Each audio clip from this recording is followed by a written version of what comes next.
Suportado ni House Speaker Martin Romualdez ang panawagan na isa publiko ang deliberasyon ng Bicameral Conference Committee o BICAM. Ito ay upang masiguro ang transparency at accountability sa proseso ng national budget para sa susunod na taon.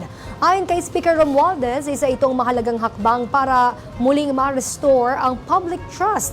Gayon din ang pagtiyak na ang national budget ay sumasalamin sa tunay na pangangangailangan ng publiko.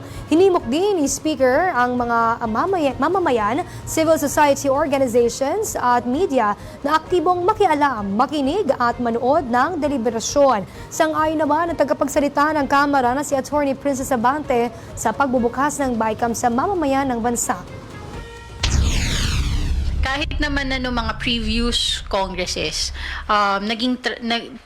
naging layunin na rin ng House of Representatives, especially under the leadership of Speaker Martin Romualdez, yung mga taon na binabalangkas yung budget na maging transparent. Kaya nga open sa lahat ang pagpapanood ng mga committee hearings.